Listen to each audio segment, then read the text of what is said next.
एक राजा बहुत बलवान था। उसने अपने शत्रु पक्ष के राजा का नाश कर दिया। उसका अकेला लड़का था और उसकी मां। अब हर समय शत्रु पक्ष का राजा इस चाल में रहता था कि उस बालक को मार दें तो निष्कंटक अधिकार। और उसकी मां बड़ी भागवत थी, रात दिन भजन करती, भगवान से प्रार्थना करती कि भगवान मेरे बालक की रक्षा करना। और भगवान के जो सिद्ध संत होते हैं भगवत स्वरूप होते हैं। उन्होंने विचार किया, संत के हृदय में, एकदम भजन में बैठे थे उसी राज्य में, तो विचार एकदम आया कि अच्छा भगवान का आदेश है तो लीला करनी पड़ेगी। और लीला का उस समय इंतजार करने लगे। तो जो राजा बलवान था, जिसने शत्रु पक्ष के राजा को मारकर उसके लड़के को मारने को ठाना था, उसकी राजकुमारी थी, उसके स्वयंवर की रचना की जब बात आई, कमंडल उठाया, लंगोटी कस के बांधी कमर में, पहुंच गए दरबार में। और वो परिचित थे तपस्या और उनके भजन से। जे भी देखा तो साष्टांग दंडवत राजा हुए। देखो, बाहरी आचरण से कैसे भी नहीं जाना जा सकता महात्मा के स्वरूप को, उनकी लीला को। राजा को मालूम था कि ये बड़े प्रसिद्ध और तपस्वी महात्मा हैं। राजा ने तत्काल अपनी कन्या को बुलाया, प्रणाम करो, आप महाराज आए हैं। राजकन्या बुलाई गई, महात्मा के चरणों में प्रणाम हुआ। महात्मा ने ऐसे देखा नखशिख तक और कहा, इस लड़की का तो विवाह हम करेंगे, किसी राजकुमार से न कर देना। राजा तो एकदम होश उड़ गए, पर बहुत वो प्रवीण भी थे, राजा बुद्धिमान थे। तो उनका, महाराज ब्याह तो आपसे ही कर देंगे, आप जैसा सुयोग्य वर कहां मिलेगा। 80 वर्ष की अवस्था, शरीर में झुर्रियां पड़ रही, दूल्हा की पोशाक मात्र में लंगोटी, धन संपत्ति मात्र में लौकी का कमंडल, आप जैसा दूल्हा कहां मिलेगा। कुछ शर्त हैं, उनका आप पालन कर दो। गए, अपने तिजोरी से इतने बड़े बड़े मोती 2 लाए। बोले, ये हमारे पूर्वजों के द्वारा एकत्रित किए हुए 2 मोती हैं, 108 मोती ले आओ। पहली शर्त, राजकुमारी का ब्याह आपके साथ। देख रहे थे, हालत देख रहे थे। महात्मा ने कहा, हाँ हाँ 108 क्या होते, ले आएंगे। बोले, मोती देख लो। बोले, लाओ, जब साथ रहेंगे तो उसी नाप के ले आएंगे। राजा ने सोचा इनको, और बोले, महाराज लगन के पहले, क्योंकि लगन निकल गई तो फिर बात कैसे बनेगी। तुम चिंता मत करो, तुम्हारे कुल की प्रथा पूरी करूंगा और कन्या से विवाह करूंगा। पर एक बात ध्यान रखना, अगर विलंब हो जाए तो किसी के साथ पाणिक ग्रहण नहीं कर देना, नहीं तो जो आ गया। दूसरे से ब्याह की सोचना भी मत। अब राजा ने कहा, जैसे आ गया। उन्होंने सोचा महात्मा मोती लेके जाएंगे, 2-4-6 दिन घूमेंगे, निराश होकर वापस आ जाएंगे।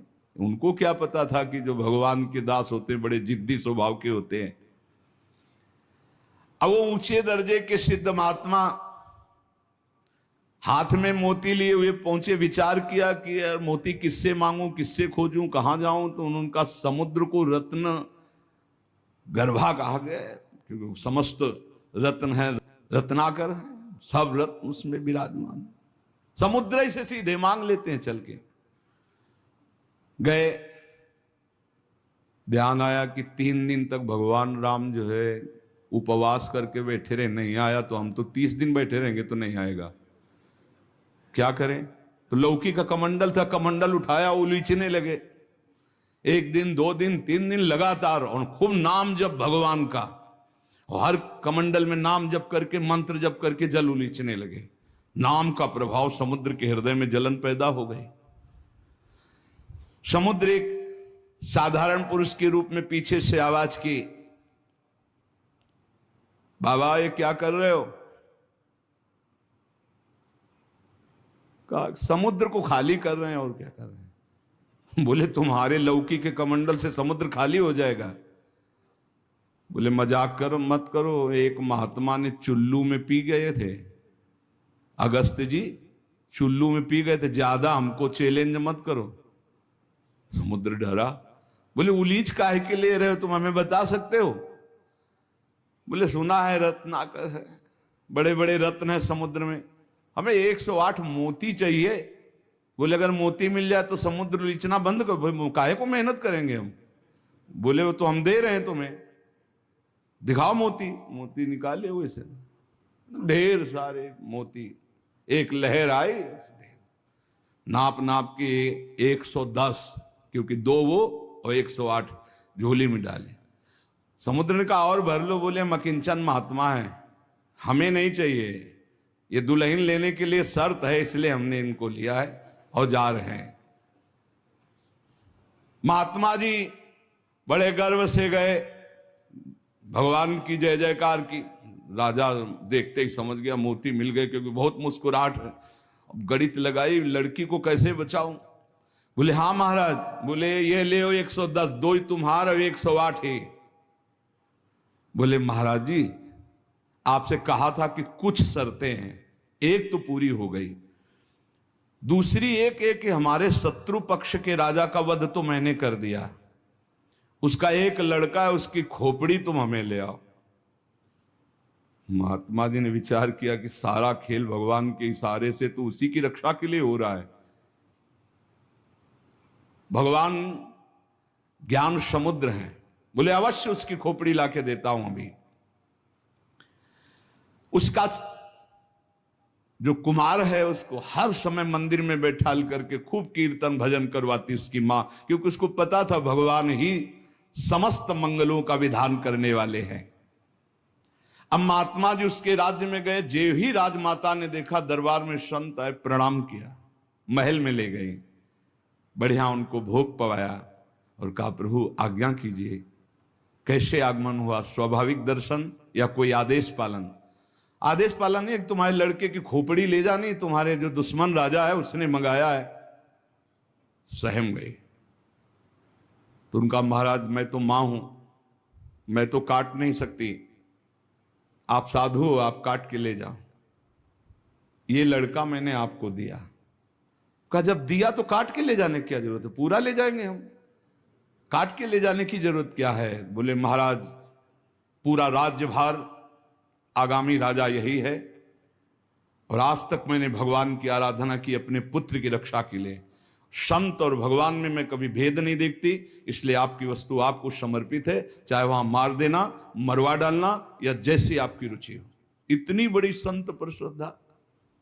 वो मुस्कुरा कर बोले जब हमें दे दिया तो तुम हमें उपदेश मत दो, मुझे क्या करना है पता है। महात्मा जी गए, बोले राजा तुम सर मांग रहे थे, हम पूरा लड़का ले आए, पर ध्यान रहे एक भी बाल बांका नहीं होगा, पहले भावरे फिरेंगी, इसके बाद तुम्हें जो मनावे सो कर देना। राजा ने बहुत खुश हुआ, बोले बंदी नहीं, बिल्कुल ऐसे ही राजकुमार की तरह बैठा लो, हमारा ब्याह हो जाएगा, हम दुल्हन लेके चले जाएंगे, फिर तुम्हारा जैसा मनावे वैसा करो। राजा राजी हो गया, सिंहासन पड़ा, राजकुमार की तरह बैठा, दुल्हन सजाब तो सब शर्त पूरी हो गई थी। वर पक्ष की जहां बैठक वहां बैठे महात्मा जी, वही जनाती वही बराती, उनके कौन कोई तो था ही नहीं।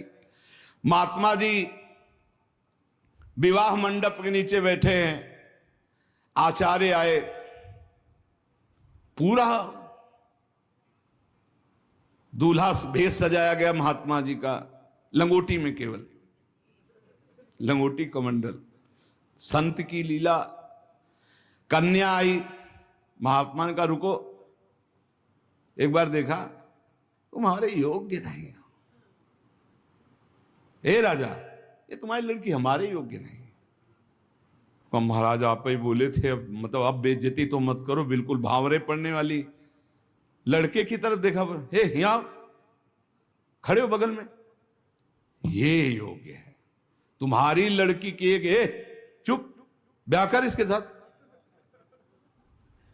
तुरंत अपने तपोबल से उस लड़के का ब्याह कराया। बोले सौभाग्य हो गया, जाओ।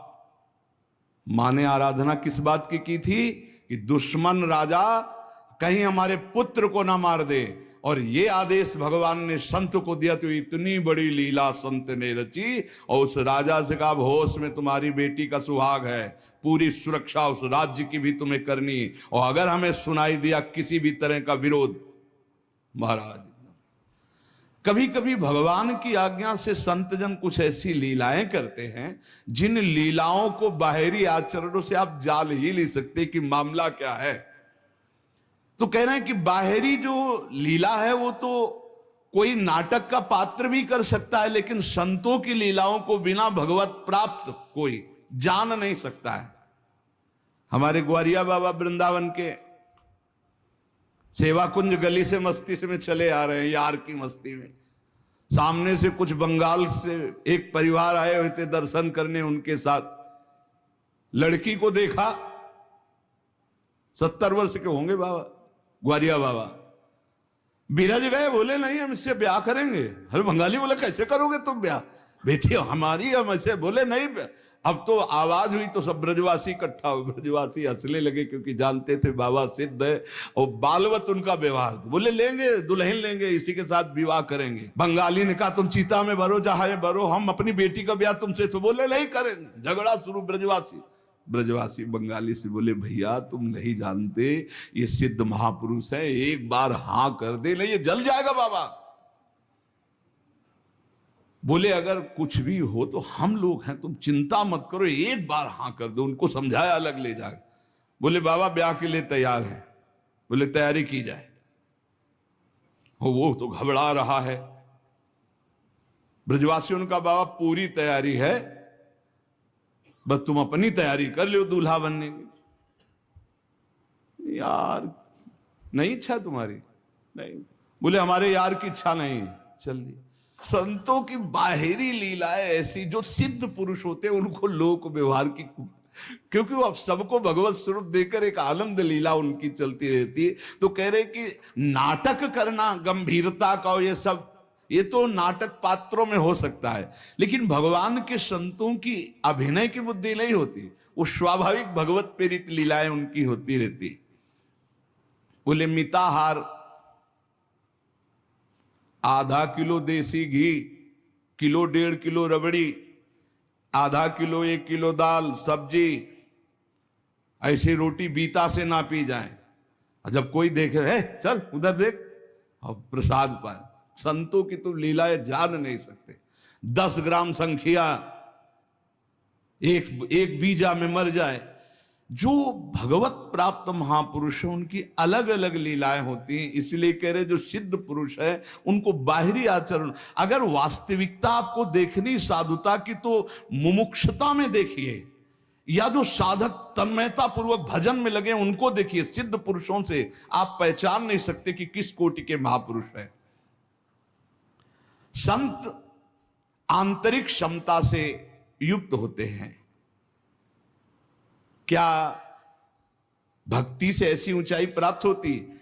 ज्ञान से और भक्ति से, दोनों से ऊंचाई प्राप्त होती है। या कोई ज्ञान मार्ग का उत्तम पथिक या भक्ति मार्ग का उत्तम पथिक। अज्ञानी पुरुष तो प्राप्त समझ ही नहीं सकता संत महापुरुषों की चेष्टाओं को। तो क्या अपने को सबसे श्रेष्ठ समझते हैं संत?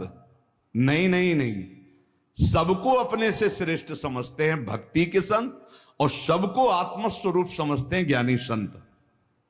अपने से सबसे श्रेष्ठ समझते हैं भक्त सिद्ध संत। सो अनन्य गति जाके असमति न टरे हनुमंत, मैं सेवक सचराचर रूप स्वामी भगवंत। मैं सेवक हूं, चराचर जगत मेरे भगवान का स्वरूप है, ये सिद्ध भक्त का। और जो ज्ञानी होता है वो सर्वम खलमिदम ब्रह्म, वो ब्रह्म स्वरूप अपने आत्मस्वरूप का अनुभव करके नानात्व का विस्मरण कर देता है। भक्त समस्त विश्व के लिए भजन करता है। देखो साधक अपने लिए भजन करता है, सिद्ध किसके लिए भजन करता? विश्व के लिए। सिद्ध पुरुष का तन मन और भजन, ये प्रत्येक चेष्टाएं जगत मंगल के लिए होती है, उनका अपने लिए कुछ नहीं होता। जैसे साधक परेशान रहता, मेरा कल्याण हो जाए, उसके लिए भजन साधन कर, सिद्ध पुरुष का नहीं। उसकी सारी भजन साधन की चेष्टाएं, सब जितना दिनचर्या है वो जगत मंगल के लिए होता है। सब पूरे संसार को देते रहते, तुम्हारा मंगल हो, तुम्हारा कल्याण हो। उनके पास कोई चीज नहीं रहती,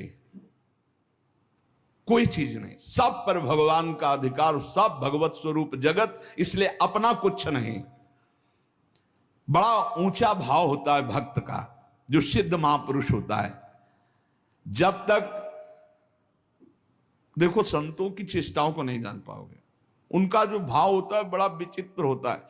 एक नाव में बहुत से लोग बैठे हुए थे, संत भगवान भी बैठे हुए थे, आराम से नाव चली जा रही थी, सब इधर उधर की बातें कर रहे थे। संत तो एक उन्मत्त अवस्था में। नाविक ने कहा सावधान, नाव भंवर में फंस रही है, अब डूबने वाली है।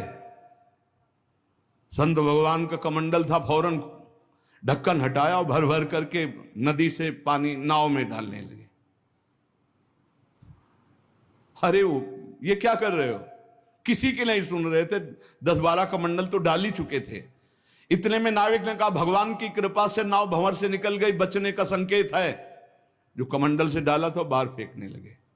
सबने पक्का समझ लिया, जब डूबने वाली थी तो नदी से पानी डाल रहे थे, और जब बचने वाली है तो नाव से बाहर डाल रहे थे। वे पागल दिमाग के हैं, लेकिन वो नाविक बहुत से संतों को पार किए थे। तुम मत करना ऐसा, ये सिद्ध पुरुषों की बात कह रहे हैं। हाँ, जो कि हम भी सिद्ध ही दिखाने के लिए ऐसा कुछ करें तो पिट जाओगे। वहां सिद्धों की एक अलग भागवतिक महिमा भी होती है। बाहर गए तो सब चले गए थे, उसके बाद साष्टांग प्रणाम किया। नाविक ने कहा महाराज जी, इतना तो आप कृपा करके बता ही दीजिए, क्योंकि मैं प्रायः संतों को यहां से पार करता रहता हूं, तो संत कृपा हम पर है। आपके देखने से लगता है कि आप भजन में उन्मत्त रहते हैं। फिर आपकी चेष्टा मेरी समझ में नहीं आई। जब मैंने कहा नाव डूबने वाली तो आपने नदी से पानी इधर, और जब मैंने कहा बचने वाली तो नाव से नदी में डालने लगे। इसका मतलब क्या था? तो उनका जब हमें यह पता चला आपके मुख से कि भगवान डुबोना चाहते, तो हमने कहा भगवान की इच्छा में 10 कमंडल हमारे, तो हम डालने लगे। जब कहा बचाना चाहते, तो हमने सोचा भगवान जब बचाना चाहते हैं तो हम भी सहयोग करें। तो जो डाला था वो बाहर कर दिया। जोई जोई प्यारो करे सोई मोई भावे, भावे मोई जोई सोई सोई करें प्यारे। जो इस सिद्धावस्था को प्राप्त है वो भगवान की रुचि में रुचि मिला के चलते हैं। ऐसा आप मत करना, वो सिद्धों की अलग लीला होती है। तो यहां कह रहे हैं जो भक्ति में जो परिपक्व महापुरुष है, वो सारे जगत को भगवत स्वरूप मानकर अपने तन मन भजन के द्वारा सबका मंगल करते रहते, सबका हित करते रहते हैं। संतों में भागवती का आवेश होता है, वो बनावटी नहीं होता। भागवती का, उससे जगत मंगल होता रहता है। बनावटी खूब गड़ छोल करके वचन बोलना, खूब लच्छेदार भाषण करना, ये तो बुद्धि की दरा से हो सकता है। लेकिन जो संतों में एक भागवतिक होता है, उसी से जगत मंगल होता है, उसी से जन कल्याण होता है। उसमें टुटका और जंतुर और कलावा और राख, इनकी कोई जरूरत नहीं होती। उनकी दृष्टि मात्र से, वचन मात्र से जगत मंगल होता है। मुद मंगलमय संत समाजू, जो जग जंगम तीर्थ राजू। चलते फिरते साक्षात तीर्थराज हैं, जो दरस परस अघनाश बास निज संग करो दिन। जिनके दर्शन मात्र से, स्पर्श मात्र से बड़े बड़े पाप नष्ट हो जाते हैं, ऐसे भगवान के प्रेमी संत जन होते हैं। तो क्या जैसे अज्ञानी मनुष्य को देह में ममता होती है, आसक्ति होती है, वैसे क्या संतों को भी अपनी देह प्यारी होती है? वैसा कि मैं पुरुष हूं और ऐसा अभिमान होता है? बोल के बिल्कुल नहीं। विशुद्ध ज्ञान और विशुद्ध प्रेम में मिट जाता है, बिल्कुल नहीं रहता। एक बार यही प्रश्न किया था एक भैरव सिद्ध करने वाले ने आद्य गुरु भगवान शंकराचार्य जी से जाकर कि आपका ब्रह्मबोध होने के कारण शरीर से कोई राग नहीं है? बोले नहीं। बोले हम आपकी गर्दन उतार के ले जाए, हमारी भैरव यज्ञ पूर्ण हो जाएगी तो मैं सिद्ध हो जाऊंगा, क्योंकि आपको शरीर से कोई राग तो है नहीं, मिथ्या है आपकी दृष्टि में। बोले पक्का। पर अभी जो उतारोगे तो शिष्य लोग हैं, ये तुम्हारा हित कर सकते हैं। कल 4 बजे आना, यहीं पीपल के नीचे मैं ध्यानस्थ दूंगा, सर उतार ले जाना। वो 4 बजे आया अस्त्र लेकर, तो स्वामी नरसिंहाश्रम जी महाराज गंगा स्नान कर रहे थे।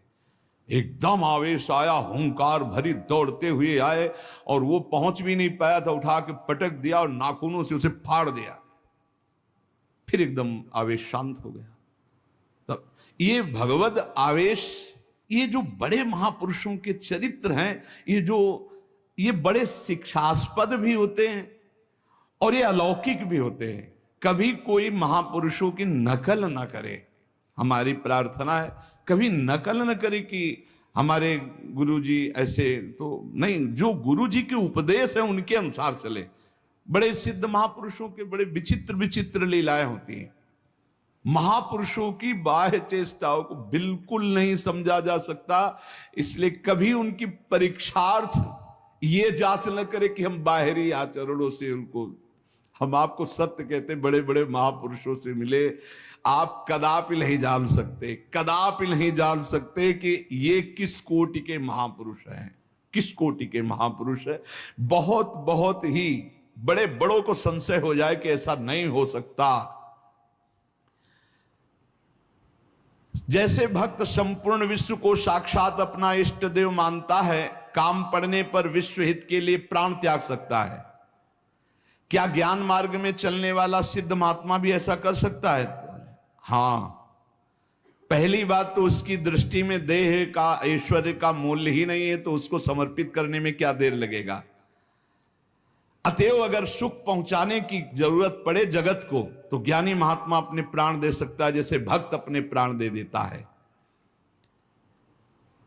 क्या ऐसे सिद्ध महापुरुषों के आचरण अनुकरण करने चाहिए? हां, जो आचरण उनके उपदेश से मिलते हो। सच्ची मानिए बहुत मुश्किल है। जो बड़े महापुरुष, शुद्ध महापुरुष, भगवत प्राप्त महापुरुष है, बहुत मुश्किल है, क्योंकि जब तक शरीर भान रहता है, जब तक साधना रहती, तब तक आचरण आप देख सकते हो। बहुत सावधान। अगर वैराग्य देखना है तो साधक में देखिए, और तितिक्षा और ज्ञान मार्ग की चढ़ाई देख ली तो मुमुक्षता में देखिए। न ज्ञान सिद्ध और न भगवत भक्ति के सिद्ध महापुरुषों में आप उनको फिर पहचान नहीं सकते, फिर नहीं पहचान। बड़ा विचित्र खेल है। आचरण वही महापुरुषों के अनुकरणीय है जो उनके उपदेश से मिलते हों। केवल आचरण जो उपदेश से मिलते हो बस पकड़ लीजिए, उनके सब आचरण अनुकरणीय नहीं है। एक एक उनके आचरण आपको भगवत प्राप्ति करा सकते हैं, पर वो आचरण जो उनके उपदेश से मिलते हों। बिल्कुल आप लोग बिल्कुल समझ ही नहीं सकते हैं, नहीं समझ सकते। हमने देखा है महापुरुषों को, पर उनके साथ बिल्कुल ऐसे रहा जाता है जैसे बच्चा, बालवत। जैसे छोटा बालक घरौंदे बनाता है, खेलता है, कुछ मिनट में बिगाड़ कर चल देता है। महापुरुषों की बड़ी विचित्र गति होती। इसीलिए लिखा है मात संगस्त दुर्लभ हो, फिर एक शब्द लिख दिया देवर्षि नारद जी ने, अगम्य हो। आप निर्वाह नहीं कर सकते हो, अगर कर ले गए तो अमोघस्य, निश्चित भगवत प्राप्ति, निश्चित भगवत प्राप्ति। एक बार महाराज चक्रवर्ती सम्राट मरुत शौ यज्ञ का अनुष्ठान किया, और शौ यज्ञ करने वाला देवराजेंद्र का अधिकारी हो जाता है। जो पद है वो देवराजेंद्र ने सोचा कि अब कैसे रोका जाए, तो उन्होंने वशिष्ठ जी से सीधे जाके, तो वशिष्ठ जी खड़े होकर आदर किए, क्योंकि त्रिभुवनपति देवराजेंद्र देवताओं के। देवराजेंद्र ने कहा हम यज्ञ के लिए तुम्हें आचार्य रूप में, तो उनका मरुत ने पहले मुझे स्वीकार कर रखा है क्योंकि मैं उनका कुलगुरु हूं। तो उनका मनुष्य की स्वीकृति से ज्यादा देवताओं की स्वीकृति होती है। मैं देवराज हूं, मैं आपसे निवेदन कर रहा हूं कि मैं आचार्य पद में आपको स्वीकार करता हूं, क्या यह शास्त्र सम्मत नहीं है? तो उनका ये तो शास्त्र सम्मत है, पहला अधिकार आपका ही है, आप यज्ञ भोक्ता देवता, इसलिए मैं स्वीकार करता हूं आपका आचार्य पद, यज्ञ कराने मात्र के लिए। वैसे देवताओं की कुलगुरु तो भगवान बृहस्पति देव हैं। इस ईर्ष्या कि कहीं ये 100 यज्ञ पूरी ना। अब महाराज मरुत को जवाब दे दिया कि हम नहीं करा सकते। संकल्प पूर्ति महापुरुष इस पर बहुत ध्यान देते हैं कि जो हमने नियम लिया उसकी पूर्ति हो। मरुत जी व्याकुल हो गए और संत सेवी थे। तो एक दिन देवर्षि नारद जी आए, भगवत प्रेरित। देवर्षि नारद जी से अपनी व्यथा बताई कि हमारा तो सर्वस्व लुट गया, हमारे आचार्य को ही देवराज इंद्र ने अपने पक्ष में कर लिया और उन्होंने मना कर दिया, अब हमारा संकल्प अधूरा रहे। तो बोले तुम्हें बताएं, एक महात्मा है जो तुम्हारी यज्ञ करा सकते हैं, इस समय काशी में हैं और उनका नाम संवर्त ऋषि है और वो बृहस्पति जी के भाई है, पर वो रहते हैं प्रच्छन्न वेश में, अवधूत वेश में। अगर वो स्वीकार कर लिए तो ही यज्ञ हो सकती, नहीं त्रिभुवन में अब कोई यज्ञ वेत्ता नहीं है जो आपकी यज्ञ करा सके, क्योंकि देवराज इंद्र जब वशिष्ठ जी को अपने में, तो फिर अब कोई वो करा सकते हैं। मरुत ने अपने संकल्प की पूर्ति के लिए कहा मैं पहचानूंगा कैसे? बोले उनको घृणा है तो सिर्फ सबसे घृणा है और रोज 24 घंटे में एक बार विश्वनाथ जी के दर्शन करने जाते हैं। तो विश्वनाथ जी के मार्ग में आप 100 रख देना, जो अवधूत विचक करके भागता नजर आवे तो जान लेना वो महाराज संवर्त ऋषि हैं। ऐसा ही किया महाराज मरुत ने। तो दिन भर इंतजार करते रहे, देखा एक पागल जैसे प्रच्छन्न ऋषि, जो ही देखा 100 तो भाग करके दूसरी तरफ पीछे भागे मरुत जी। अब वो समझ गए कोई मेरा पीछा कर रहा है, तो भागे गंगा के किनारे की तरफ। पेशाब करके ऊपर फेंक देना, थूक देना, ईंट मारना, रज मारना, ऐसे सब। वो कुछ नहीं, विचलित नहीं हुए, हाथ जोड़े भागते ही रहे। एकांत में गए, बोले क्या चाहते हो? बोले महाराज मेरा नाम मरुत है, मैं आपको आचार्य पद पर स्वीकार करता हूं, यज्ञ कराना चाहता हूं। देख ले, समस्त देवता तेरे खिलाफ हो जाएंगे और अगर तूने मुझे फिर आचार्य पद से हटाया तो तुझे भस्म कर दूंगा। अगर मैं आचार्य पद पर बैठा रहा तो किसी भी त्रिभुवनपति की ताकत नहीं है कि तेरी यज्ञ में विघ्न पैदा कर सके। बोले इसीलिए वर्ण कर रहा हूं, प्राण चाहे चले जा, मैं आपको नहीं छोड़ सकता। संवर्त ऋषि आचार्य रूप से जब यज्ञ के लिए बैठे तो अग्नि देवता आए, उन्होंने कहा हम आहुति स्वीकार नहीं करेंगे, बंद कर दे, मरुत यज्ञ को बंद कर दे। तो संवर्त ऋषि ने कहा तुम मेरे मंत्र से आवाहन करने पर स्वीकार करोगे, अगर नहीं स्वीकार करोगे तो मैं मंत्र के द्वारा तुम्हें भस्म कर दूंगा। तपोबल से अग्नि देवता को अग्नि देवता थर्रा के गए, देवराज इंद्र से कहा बहुत बेढप महात्मा है, मंत्र बल से युक्त है, वो मुझे भस्म कर देंगे, मैं थर्रा गया हूं। देवराज इंद्र जेव ही आहुति प्रारंभ हुई, देवराज इंद्र वज्र लेकर प्रकट हुए मरुत को दंड देने के लिए। ऐसे केवल कर दिया तो वहीं वज्र लिए ऐसे खड़े हो गए। बोले जब तक यज्ञ होगी ऐसे खड़े रहोगे और जो आहुति दोगे हर देवता स्वीकार करे। बोले हर आहुति स्वीकार करेंगे, ऐसे कब तक वज्र लिए खड़े रहेंगे, आप कृपा करो। तो जो भजन में डूबे हुए अवधूत कोटि के महापुरुष हैं, बड़ी अपार सामर्थ्य होती है, पर इनके बाहरी व्यवहार, बाहरी आचार ऐसे होते हैं कि जाना नहीं जा सकता। बाहरी व्यवहार, बाहरी आचरण संभाल संभाल करके साधक करता है, चाहे ज्ञान मार्ग का हो चाहे भक्ति मार्ग का हो। और जो भगवत प्राप्त महापुरुष हो गए अब उनको कोई फर्क नहीं। इसीलिए श्रीमद् सुधानिधि में एक श्लोक लिखा है, कर्माणि श्रुति बोधितानि नितराम कुर्वन्तु कुर्वन्तु मा गूढ़ाश्चर्य रसास्त्रगादि विषयान गृह्णन्तु मुंचन्तु वा कैर्वा भाव रहस्य पारगमती श्री राधिका प्रेयसा। ऐसे उत्तम रहस्यमय भाव में डूबे हुए महापुरुष